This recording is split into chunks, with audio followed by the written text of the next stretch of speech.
All right, welcome to the Young Turks. Cenk Uygur, John Idarola with you guys. We got 1,000 things to do today, but I'm going to do a correction first, and then we got white nationalists. We got Donald Trump making an ass out of himself as usual. We got a lot of papers. We got good news. We got everything. Okay. Whoa, that's fun. I didn't even see this until just now. Okay. And wait till you get a load of the network after this show ends. Okay, what do I mean by that? On Rebel headquarters tonight, two fun sets of guests. The first guest is going to try to convince me to become vegan. That'll be fun, okay? Who's the guest? An animal rights activist and author. Okay, but the second set of guests are the leaders of the Justice Democrats. So they will unveil some of their new plans for the next 2 years on Rebel headquarters right here on tyt.com/live, okay? And then for our members, they will then stick around for the post game and tell us how they found Alexandria Ocasio-Cortez in the first place. Damn. That's a super interesting story. Some of you might have read it in one publication, but I think most of the folks don't know that story. And it's a really, really interesting one. So that's for our members, tyt.com/join to become a member, or while Anna's out, there's a good opportunity for me to catch up. tyt.com/Cenk is a great way to sign up and become a member. By the way, we are also doing free trials this week. So probably the easiest way. Let's keep it real. You're going to get a week free to try it out if you go to tyt.com/holiday, okay? So week free trials, tyt.com/holiday to make that happen. I don't know how long that's going to last, presumably through the holidays, but I don't know. Okay, you never know. 2 years, actually. Yeah, you never know. Okay, so check that out. It's a good opportunity to do that. Okay, so here's exciting news. I just realized Meet the Press has been sold. What? Is this going on? Oh, there we go. Whisper of a firework. Okay, tyt.com/amplify. We're getting it to John Idarola lookalikes all over the media. I knew you were going to say that. JR is a horrid man. Yeah, I don't even believe it. I don't even think it's true at all. So either. But I know that it bothers you, so I enjoy that part. That much is clear. Meet the Press now getting TYT membership, not just Chuck Todd, but the staff as well through tyt.com/amplify. The Intercept also getting TYT membership. And so, look, we try super hard to get it to these folks after you guys buy it for them. So, but with the Intercept, we will have great luck. Yeah, I know a few people who are might be members already, actually. Yeah, and so we will definitely get it to them. So Glenn Greenwald, Jeremy Scahill, Ryan Grimm, et cetera, Lee Fong, Zed Jelani, some of the, I would argue, I just named 5 out of the top 10 or 20 writers in the country. They're all at the Intercept. And so tyt.com/amplify. Thank you for making that happen. Oh, let me give credit to the folks who did it. Meg Hopley is the one who bought the Meet the Press package. So Meg, you're the best of the best. Really appreciate it. You can use it. Yes. Thank you, Meg. And I will find out who bought the Intercept and share that with you in the next break. Okay.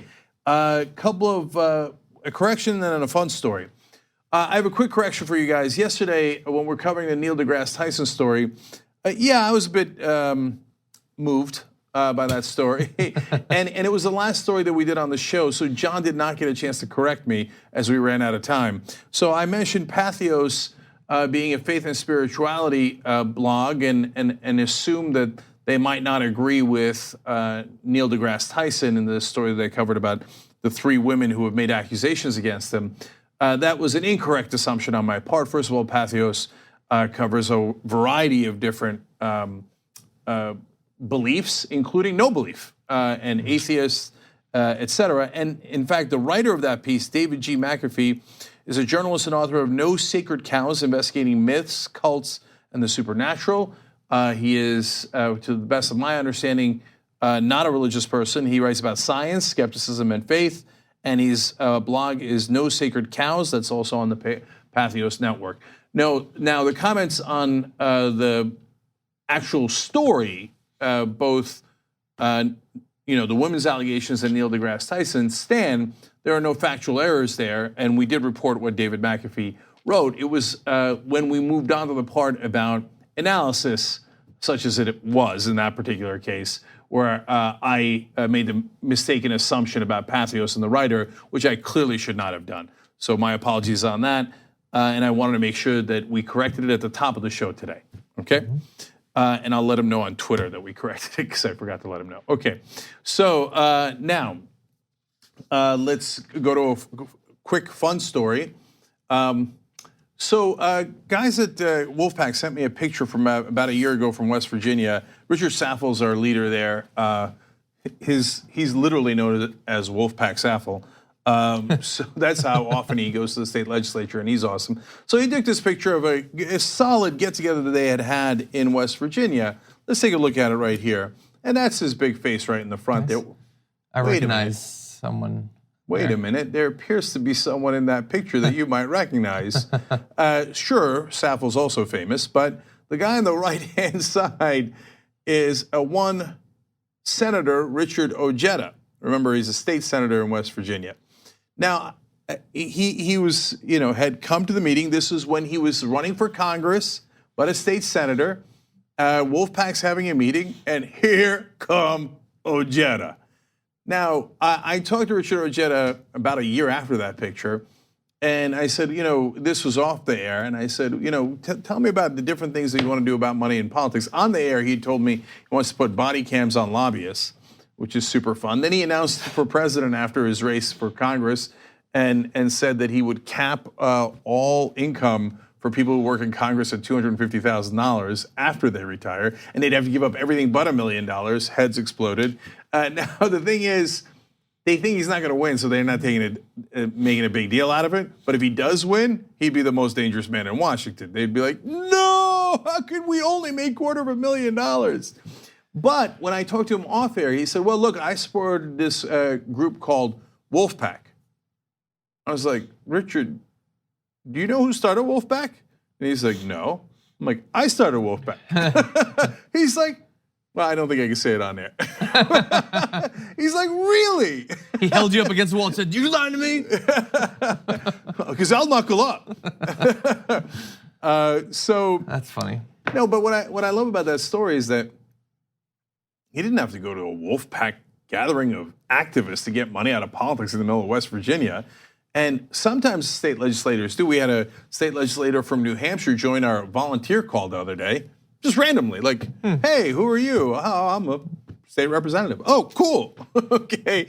So, but it doesn't happen that often. And Ojeda at the time doesn't know he's going to run for president, doesn't know, he's not doing it for politics. He showed up because he wanted to get money out of politics. Yeah. And he's like, if you guys are trying to get money out of politics, deal me in, right? So great credit to Ojeda on that one. And if you want to do like Ojeda and join Wolf-PAC, wolf-pac.com/join. Make that happen. You might run into Ojeda one day, or he might run into you. Damn. When I asked him about money in politics, you know what he said? I can't accept that. I almost had the soundboard ready, but I didn't. I can't accept that. From the ad, yeah. And when I asked, how do you feel about people taking money like Kara Miller? How dare she? By the way, if we combine two of the things you talked about, so you're going to have the heads of the Justice Democrats here, and you're talking about meeting up with Richard Ojeda at one of those meetings.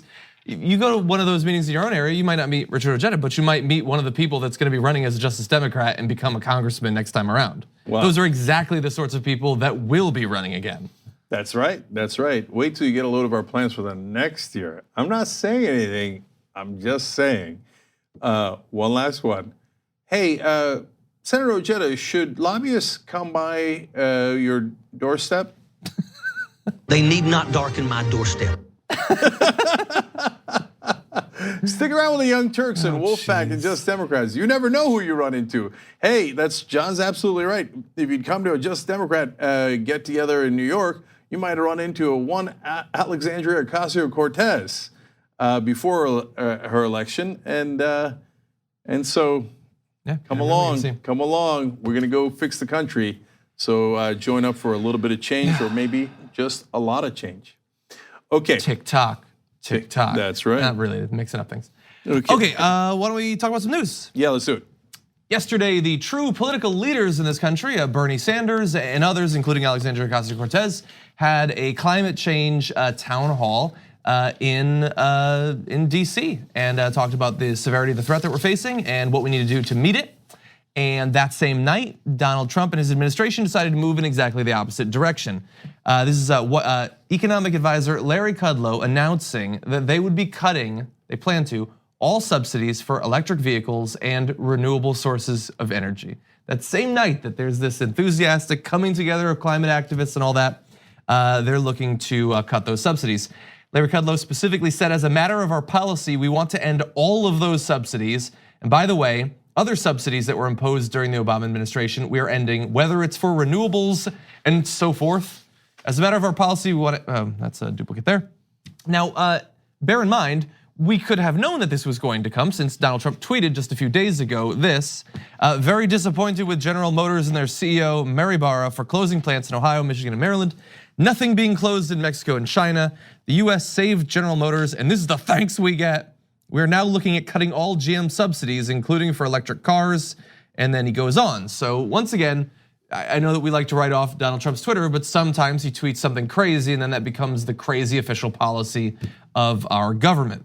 So I don't know if Larry Kudlow agrees with this policy for the same reason that Donald Trump does. I don't know if it's purely about they're mad at GM, so they decide that they're going to hurt American car manufacturers.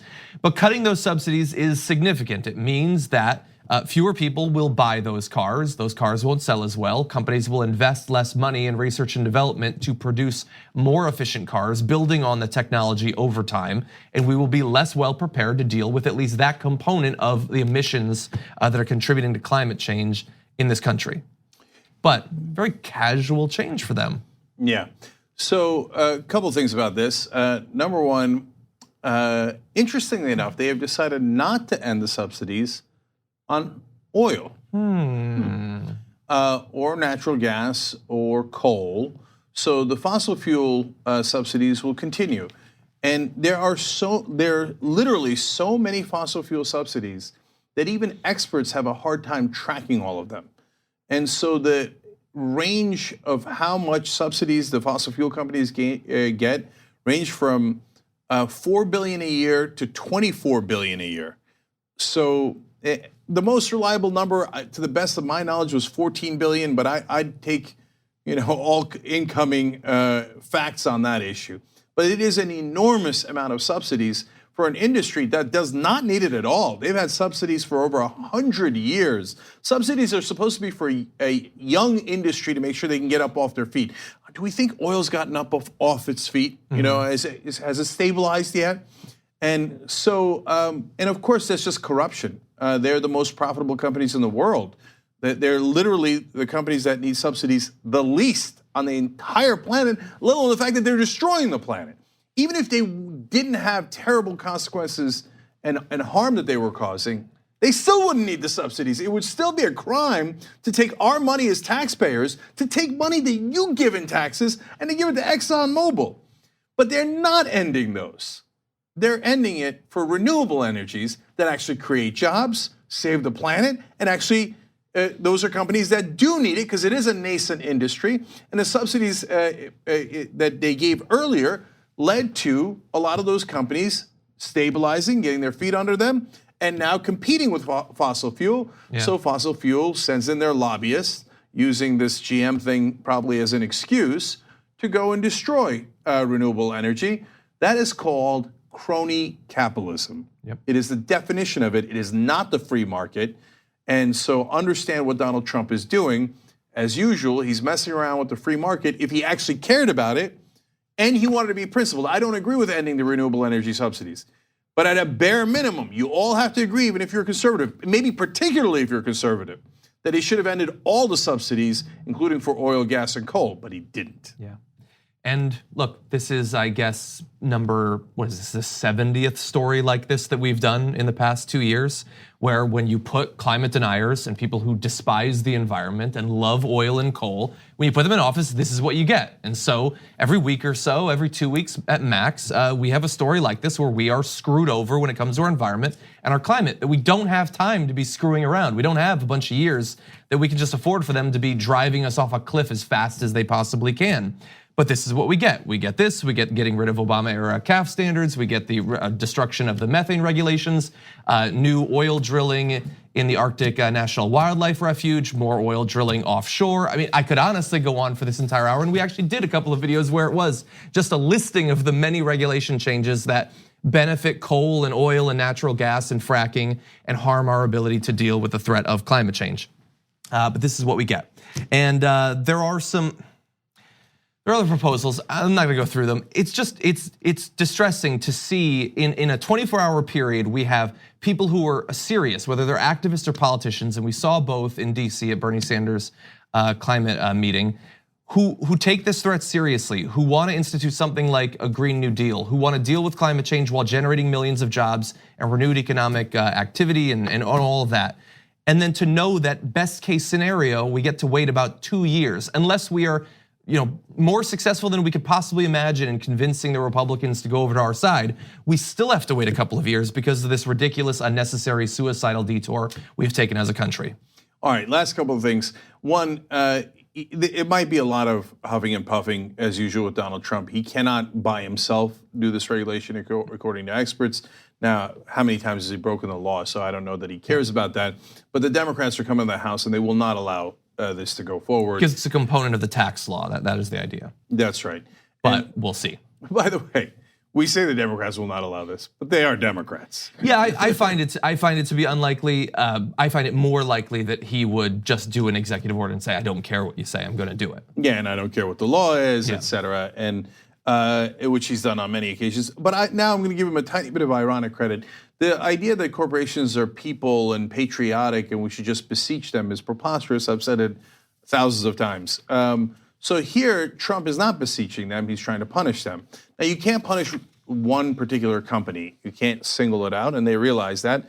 And Larry Kudlow, his chief economic advisor, seems frustrated by that piece of law again. So you can't do that, but he is trying to put consequences on companies for cutting back on jobs and leaving the country. Okay, but just can you please do it in a smart way and a non-corrupt way, right? So there's 1,000 different ways that you could have gone after GM and other companies that are doing this. But why did you choose to just kill the renewable energy part and target their electric vehicles in specific? It seems like, no, that's the corruption part. The oil companies asked you to do that, and then you use the GM closing down their plants as an excuse to do the bidding of the people who gave you campaign donations. Yeah. So it's like a kernel of like, hey, if you're gonna be a tough guy, I'm actually gonna back you up on that. I know not a lot of other progressives believe in that kind of stuff, but I do. I'd push them around. That'll be fun. Can you imagine from a progressive perspective? That would be amazing, right? But at the end of the day, Donald Trump always comes to the same conclusions: incompetence and corruption. Yeah. And he did it again. Yeah, and you also have to bear in mind that we might not have had some of this closing down of these plants if he hadn't put in the tariffs that have cost them something like $1 billion on steel and aluminum, and supported a tax bill that incentivized corporations sending jobs overseas. So if you're gonna do both of those things and then act shocked and chagrined when some of these plants close down, that's a little bit disingenuous. Totally agreed. John Idarolo is correct. tyt.com/John. Oh, look at that. Let's go to break fast. Rare magnanimous act by me to join up. Okay. He might just catch me. Doubt it. I doubt it too. Okay. Anyway. All right, guys. Apparently we have to take a break. When we come back, Donald Trump makes up a whole nother thing. But this one, it has a really important twist. Because today the market crashed a little bit because of it. And I think the epiphany that the market had is really, really important. So let's talk about that when we come back. All right, back on the Young Turks. Normally we go to members' comments first, but I'm gonna go to Twitter first in this case. Eclectic Miscellanea says, kudos to Cenk on the correction about Pathos. Everyone gets something wrong sometimes, and it's great that you guys let off with it instead of burying it somewhere like they do in the newspaper and online articles. That's another reason I trust TYT. Thank you, brother. We appreciate it. And importantly, I don't think that it would have necessarily changed much, if any, of your analysis. Yeah. I mean, it's important to correct it. Yes. But it didn't change what you thought about the fundamental story. Right, and that's why we're going to keep that video up. We need to talk about a relatively new show called the Republic, or UNFTR. As a Young Turks fan, you already know that the government, the media, and corporations are constantly peddling lies that serve the interests of the rich and powerful. But now there's a podcast dedicated to unraveling those lies, debunking the conventional wisdom. In each episode of the Republic, or UNFTR, the host delves into a different historical episode or topic that's generally misunderstood or purposely obfuscated by the so-called powers that be, featuring in-depth research, razor-sharp commentary, and just the right amount of vulgarity. The UNFTR podcast takes a sledgehammer to what you thought you knew about some of the nation's most sacred historical cows. But don't just take my word for it. The New York Times described UNFTR as consistently compelling and educational, aiming to challenge conventional wisdom and upend the historical narratives that were taught in school. For as the great philosopher Yoda once put it, you must unlearn what you have learned. And that's true whether you're in Jedi training or you're uprooting and exposing all the propaganda and disinformation you've been fed over the course of your lifetime. So search for UNFDR in your podcast app today and get ready to get informed, angered, and entertained all at the same time.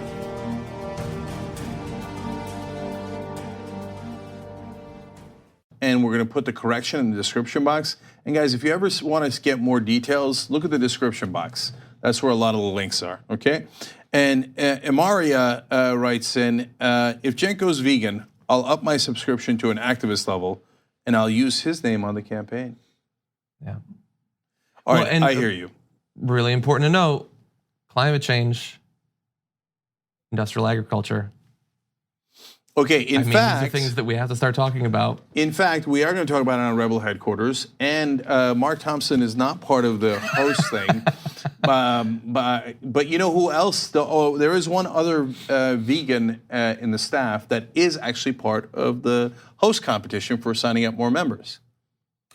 Marijuana. You turned your back on that iguana, it'll take a bite out of you. No, I believe it is actually vegan. Oh, maybe. So tyt.com/marijuana. Good luck spelling it. Yeah. Okay, but a lot of you have because he's like in 6th place or something. That's amazing. Okay, so Mermaidum writes in along the lines that you were talking about, John, and from the member section this time. So put pressure on them to stop subsidies to animal agriculture via the Farm Bill. Dairy and meat production are not profitable, and we bail them out every year. The whole industry is a huge contributor to climate change, and making people pay the real price would change habits and put a huge dent in our impact on climate change. Well, that's a terrific point. It's a big portion. So I am an omnivore, so I would wind up paying more. Well, that's called sad day for me. And if I don't like it, I could stop eating meat and drinking milk. Mm-hmm. Okay. Well, interestingly, on this, to some extent, that sort of subsidy system is kind of already in there. Apparently, on average, vegetarians spend about $750 less on food each year, and long term, in terms of medical bills, they probably save quite a bit of money there as well. The vegans are carrying us. They're doing pretty well, yeah. Yeah, the vegetarians are carrying the rest of us. Anyway, so, and by the way, the hilarious thing is I actually believe in the free market, but we don't have the free market. It's so corrupted by all the money in politics. And so I actually think that, hence, it's a long way of agreeing with the commenter that, yeah, of course we should pay the real price of milk and eggs and steak. It's preposterous to subsidize them. Why are you guys subsidizing my fat ass? That makes no sense at all, right? So those are the choices I'm making. Anyway. Well, technically, chicken is a newer industry than oil, so we do have to keep subsidizing that. I'm pretty sure the chicken industry is pretty ancient. Maybe. Okay, anyway, I just need you guys to panic about one last thing, which is Shop TYT. This is the last day that you can guarantee delivery by December 25th. So go to shoptyt.com. to get that delivery. Nice. And so go for it. Make sure that you get your shopping in now. Of course, membership you can get anytime. It'll be delivered within 1 second. But if you're buying an actual item, go to shoptyt.com. Great shirts and sweaters, including ones with my face on it. So enjoy that. All right, what's next, John? Yes, and also it was launched while you were gone. If people participate in the Amplify program and give at least 3 memberships, $150 level, the T-shirt that they ended up choosing is an amazing design. It's I don't really even cool. know which one they chose. Oh, and it's just available if you do Amplify. How good is that? Oh, I love that. That was my favorite. That's awesome. You guys are terrific. And it looks good in black and white. It does. It's so good. It does. I'm super looking forward to one of those. Yeah. Okay. Well, then you're gonna have to do the Amplify program. Isn't it? Okay. We'll have to see how that works out. All right. Excellent. Okay. Thank you, guys. Thank you for designing it too. And Jen, let's get the name of the person who designed that one. I want to give that person credit too. All right. What's next, Jen? Trade time. Trump ended his time at the G20 summit by announcing what appeared to be an absolutely massive concession by China on their trade with the United States. He tweeted, China has agreed to reduce and remove tariffs on cars coming into China from the US. Currently the tariff is 40%. So they're gonna reduce and remove the tariffs. I would argue that those are mutually exclusive. Like you're either reducing them or you're removing them, and it seems pretty significant, which it is. But look, it's obviously one of those. I mean, he just met with the leadership of China. He must know what he's talking about. It started to seem a little bit dicey later on that same day. Yahoo reported, it's unclear whether China would reduce its car tariffs immediately or as a result of a broader deal. In a briefing in Beijing a few hours after the tweet, China's foreign ministry spokesman declined to comment on any car tariff changes. So they were being very close-lipped about it in comparison to Donald Trump, who instantly posted on Twitter and Snapchat and Insta about it. But he also gave more information since then about the future of trade between the US and China, saying, on seeing whether or not a real deal with China is actually possible, if it is, we will get it done. China is supposed to start buying agricultural product and more immediately. President Xi and I want this deal to happen, and it probably will. But if not, remember, I am a tariff man. When people or countries come in to raid the great wealth of our nation, I want them to pay for the privilege of doing so. It will always be the best way to max out our economic power. We are right now taking in billions in tariffs. Make America rich again. And he just didn't have enough room for the exclamation point. So yes, if they're gonna, he's a tariff man, capitalized, just like Scott Free was yesterday. This is an amazing guy. So look, big progress apparently with China. Yeah. We've been worried about that trade war. It's serious, hurting a number of our different industries. Partially might have hurt GM, caused some of those factory closures. First of all, I do want to give him credit for citing the great song by Elton John, Tariff Man. Okay, so he loves nicknames. I thought you couldn't get any goofier than George W. Bush on nicknames. He'd name things, folks, such names as Tall Guy. I'm not kidding. Okay, Budget Man. That sounds like a Bush one. Okay, and no, yeah, Stretch was one of his favorites. If you weren't Tall Guy, you were Stretch. Yeah. Okay. It's more clever, I guess. And of course, my favorite, he gave the nickname Pooty Poot to Vladimir Putin. It's unbelievable. Cute, I guess. I don't know. How do you give him a cutie name? Anyway, why don't you just call him Cutie Patootie? Oh, no. Okay, even Trump didn't do that. Yes. But Trump has found a way to out-dumb George W. Bush. And he's like, okay, so he called Kim Jong-un Rocket Man. I get it. Calling yourself Tariff Man, like, that's worse than when Costanza tried to name himself T-Bone. Oh, poor T-Bone. I think he ended on Coco, actually.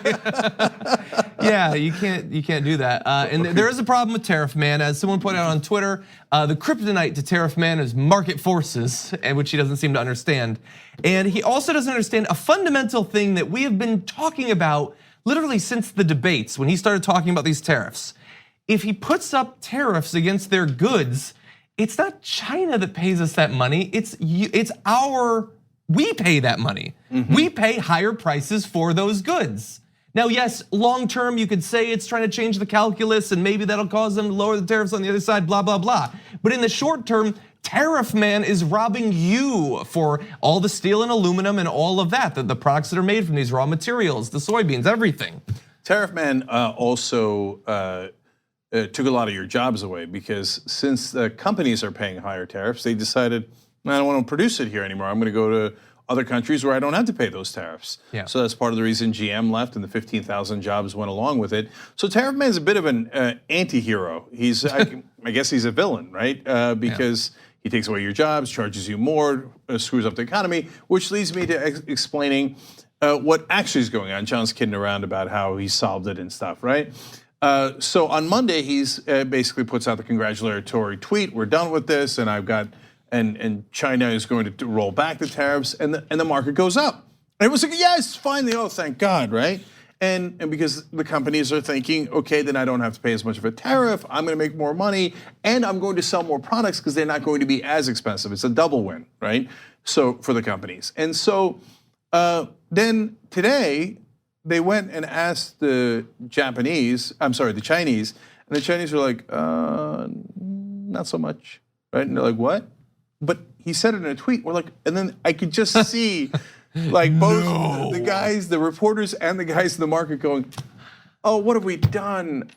It was a Trump tweet. Why didn't we listen to it? And then CNBC calls JP Morgan, and JP Morgan's like, no, none of this is true, okay? You want some of the JP Morgan Yes. quotes? So JP Morgan is telling investors that Trump's declaration this week that China will immediately drop all tariffs on American cars has no basis in reality. Let's just pause there. No basis in reality. JP Morgan is not a bunch of good guys. They're a bunch of greedy bankers, right?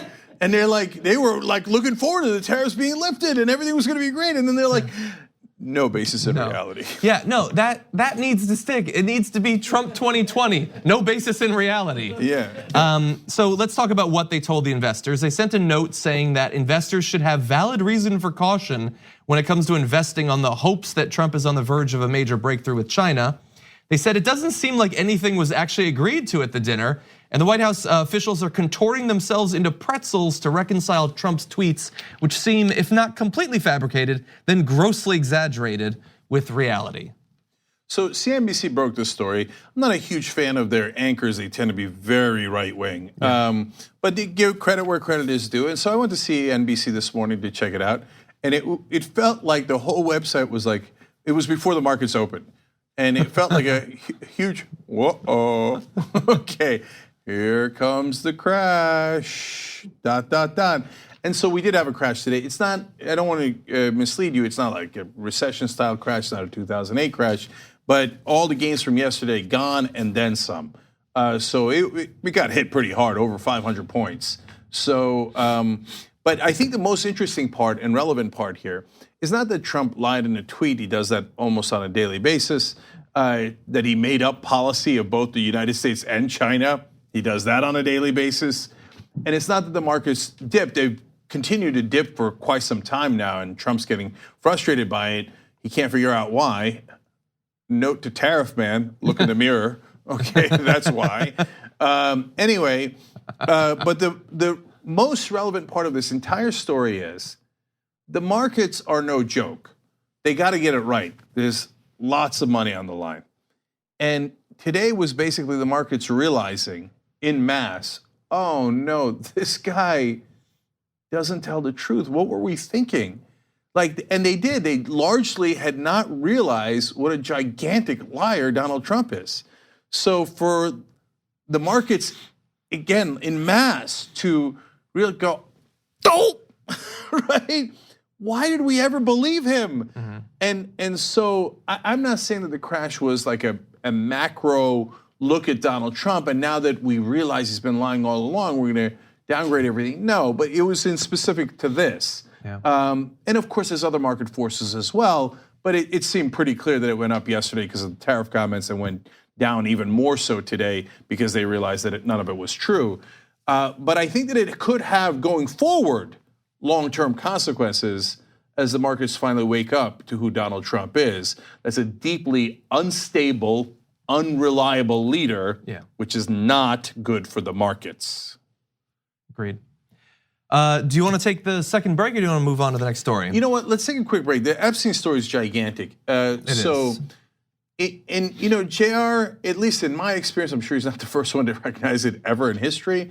But about a decade ago, pointed out in the middle of a story, hey, Cenk, did you realize that that the Republicans do is projection? That whatever they accuse liberals of, they themselves do, right? And my God, that has been the best observation in TYT history. And so the Epstein case is a story of essentially Pizzagate, child pedophilia involving the elite, except it's real. It's not out of a pizza parlor, it's out of a mansion and a yacht and a jet, literally. And it involves people like Donald Trump, Bill Clinton, Alan Dershowitz. Now, whether they all did it is a different question, okay? But it's a real question, and we're going to tell you what happened today. But there's a doozy of a twist in the original non-prosecution agreement. I mean, it's potentially world-changing. When I saw it in the Miami Herald, I was like, what? Why in the world did they put that in? Man, that's the thing that could unravel everything. So, how's that for a tease? But we will deliver on all of it when we return. We hope you're enjoying this free clip from the Young Turks. If you want to get the whole show and more exclusive content while supporting independent media, become a member at tyt.com/join today. In the meantime, enjoy this free segment. All right, back on the Young Turks. Guys, like I told you, one of the founders of Just Democrats and their current leadership is going to be here for Rebel headquarters after the Young Turks. Make sure you're watching that on tyt.com/live, and then, or you just get our app, tyt.com/app, and then afterwards, for the members only, they will be telling the story of how they. At TYT, we frequently talk about all the ways that big tech companies are taking control of our online lives, constantly monitoring us and storing and selling our data. But that doesn't mean we have to let them. It's possible to stay anonymous online and hide your data from the prying eyes of big tech. And one of the best ways is with ExpressVPN. ExpressVPN hides your IP address, making your active ID more difficult to trace and sell to advertisers. ExpressVPN also encrypts 100% of your network data to protect you from eavesdroppers and cyber criminals. And it's also easy to install. A single mouse click protects all your devices. But listen, guys, this is important. ExpressVPN is rated #1 by CNET and Wired magazine. So take back control of your life online and secure your data with a top VPN solution available, ExpressVPN. And if you go to expressvpn.com/TYT, you can get 3 extra months for free with this exclusive link just for TYT fans. That's expressvpn.com/TYT. Check it out today. We found Alexandria Ocasio-Cortez in the first place. It's an amazing story that I think you guys will love. That's tyt.com/join to become a member and to get that story in the post game. And on Rebel headquarters, they'll be talking about their new plans as well. Oh, I was just going to tell you guys, it's actually a great time to join up because you can get a week free as a trial period right now at tyt.com/holiday. tyt.com/holiday. Okay, John, let's do the Epstein story. Okay, let's do it. Jeffrey Epstein once again avoided a full public accounting of the many charges of sexual assault that he has faced over the years. We're gonna run you through this. It's a complex story involving a lot of different elements, very dark as well. So first, an overview. Jeffrey Epstein could have gone to prison for life. He was accused of sexually abusing dozens of underage girls at his Palm Beach mansion between 2001 and 2006. But as Julie K. Brown reports at the Miami Herald, he ultimately got just 13 months in a county jail, sort of, thanks to a deal signed by Alexander Acosta, then the US Attorney for Miami, and now President Trump's Secretary of Labor. Flash forward to today, he has reached a settlement actually in a lawsuit in which some of his accusers were expected to testify, avoiding yet again the prospect of facing the women in court. So what they would have said, we don't know because of that settlement early today. Now, overall, he has said that any encounters he had with his accusers were consensual and that he believed that they were 18 at the time. You can believe that if you would like. Let's talk back to, go back to the original time that he spent in jail, how we got to that point rather than some more drastic sentencing. When authorities began investigating Epstein way back, he assembled a team of private investigators to dig up dirt on the girls who accused him and the police and prosecutors working the case. Then he and his team of powerful lawyers, including notably Alan Dershowitz and Ken Starr, were able to convince prosecutors to go easy on him despite disturbing allegations by a growing number of women and girls. When word finally reached Palm Beach police of Epstein's criminal behavior, Acosta bent over backwards at the request, then the insistence of Epstein's high-powered lawyers to ensure that the millionaire received minimal jail time and even less publicity. Worse, Acosta appears to have violated federal law by keeping the deal a secret. Epstein's young victims were never notified of the agreement, therefore they never had a chance to challenge it in front of a judge. So we don't know what effect that would have had if the judge had access to all of the information of all of the people involved in these acts, but they did not get that. Now, give you a little bit more details of what he is alleged to have done. He is accused of assembling a large cult-like network of underage girls with the help of women who were, quote, recruiters, to coerce into performing sex acts at his pink mansion in Palm Beach. One of the victims said he was insatiable. It was always, get me more girls, get me more girls. He made the girls massage him, watch him masturbate, and allow him to penetrate them. Many of the girls, poor or from troubled homes, were lured to the mansion by money. He would pay them about $200.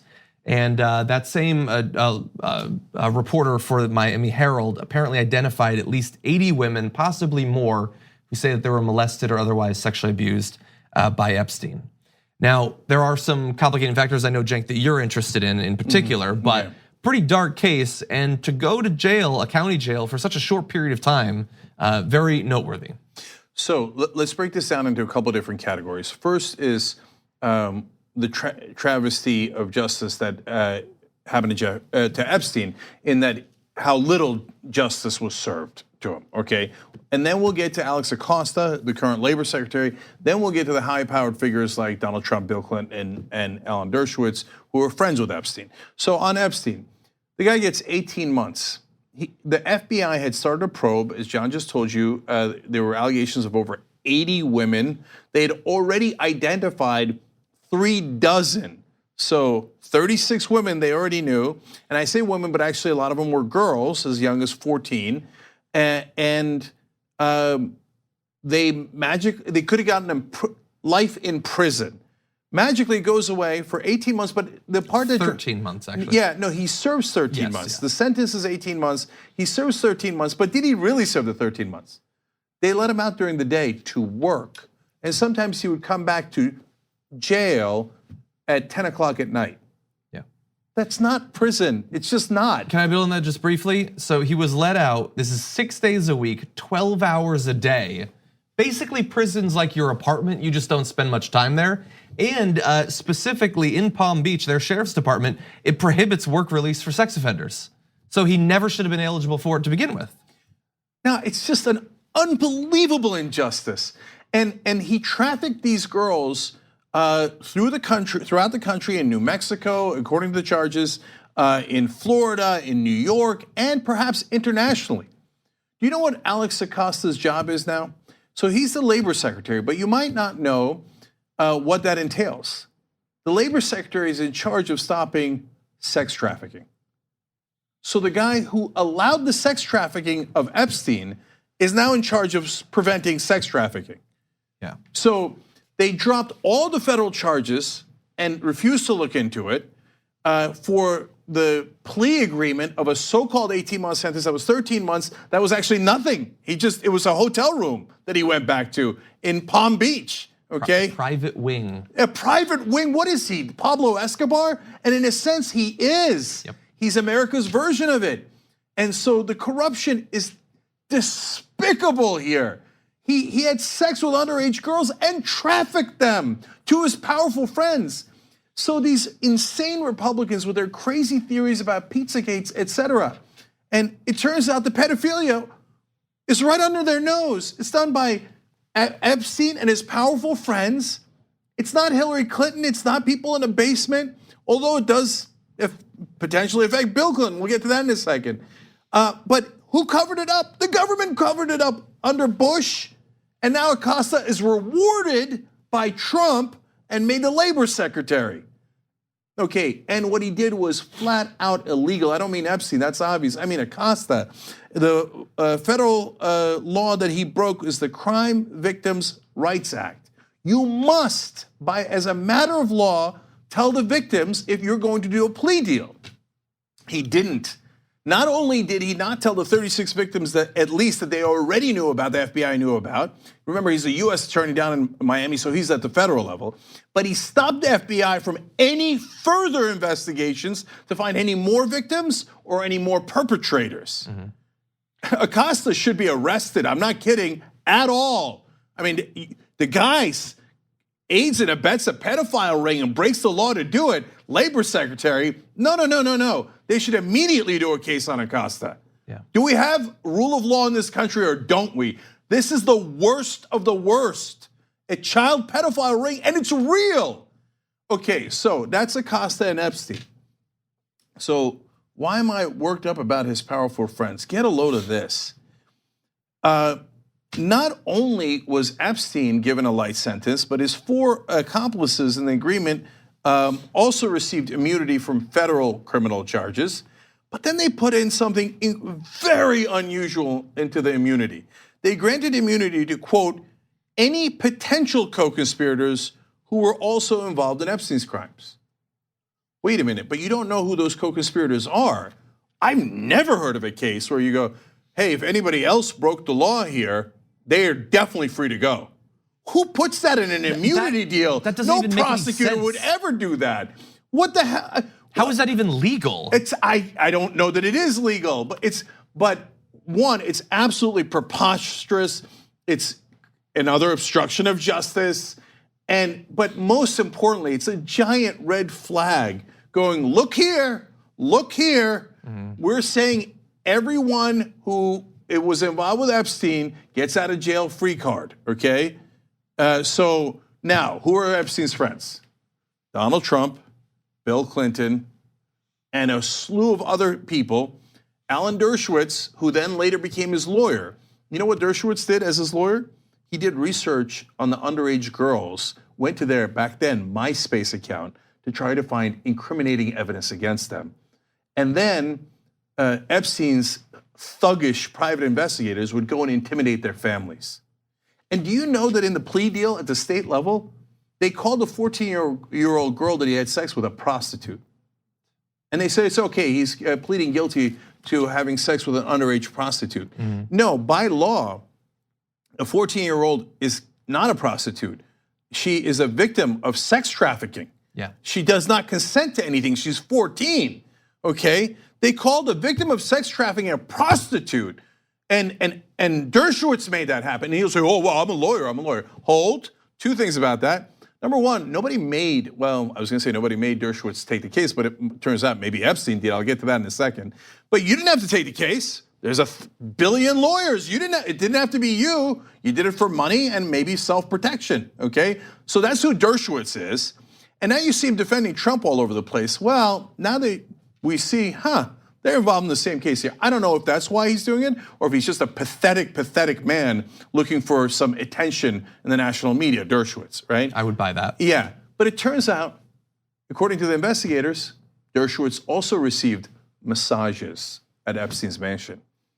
And Dershowitz admits that he did receive massage, but he said it was a therapeutic massage. I'm sure it was.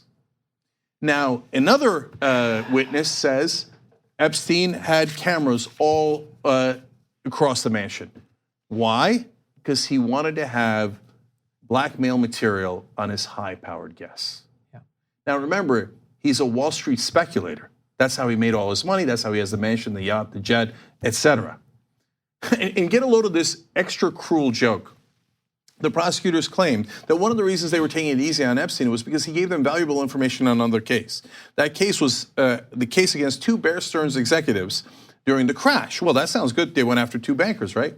Epstein was a giant investor in Bear Stearns, so he turned in 2 guys who ruined his investment. Wow, what cooperation. Very, very bold. Oh yeah, that's so magnanimous of you. I can see why the prosecutors cut you a giant break from your pedophile ring, Wouldn't right? he have done that anyway? Of course he would have done that anyway. Those are the guys who ripped him off, and of course, since they're bankers, they were acquitted anyway. So what on God's green earth did Donald Trump, Bill Clinton, and the other high-powered people do with Epstein? You know, Trump talked about, Epstein loves the girls, you can't stop him. He likes them a little younger than I do. Yeah, but Trump was married during all of this time. And so was Bill Clinton, and so was everybody else. So who are the unnamed, quote unquote, potential co-conspirators that got blanket immunity? They should reopen this case immediately. Now, good news on that front is there's a second lawsuit that was ongoing. John told you about the first lawsuit. He claimed that one of the lawyers representing the girls had, said bad things about him. Not nearly enough, apparently. So now they settled that case because the victims were about to take the stand in that case.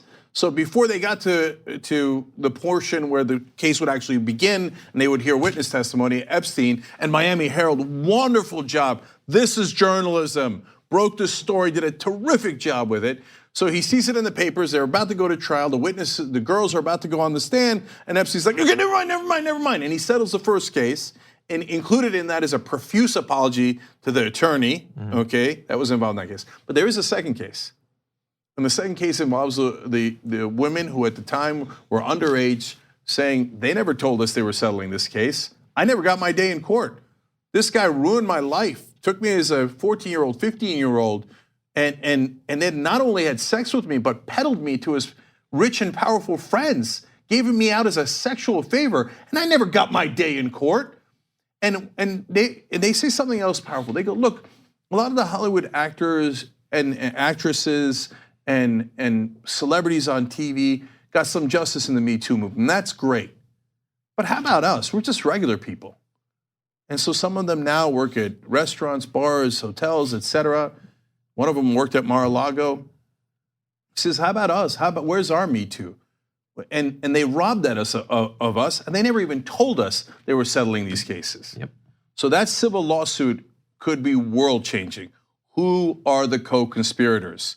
And you knucklehead Republicans, you believed all this nonsense of QAnon and Pizzagate, of things that were imaginary. This is the actual pedophile ring. It involves the most powerful people on earth. Again, I'm not saying that Trump and Clinton did it. I have no idea.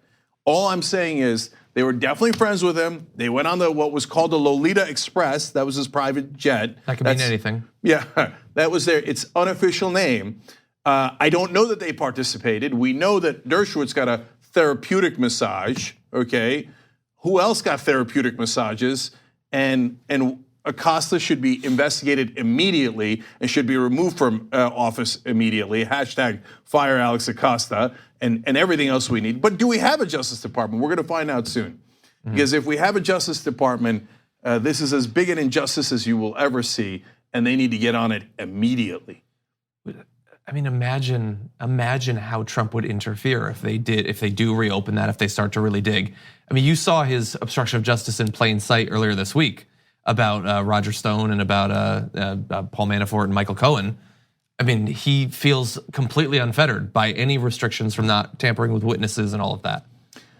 Yeah, are you kidding me? If today the Justice Department said we have a arrest warrant for Alex Acosta, the Labor Secretary, first of all, they would never do that. Because the elite have different rules. Look at Epstein. Yeah, he'll go to a private wing. Yeah, they have to. If you had sex with a 14-year-old girl, you know what would happen to you?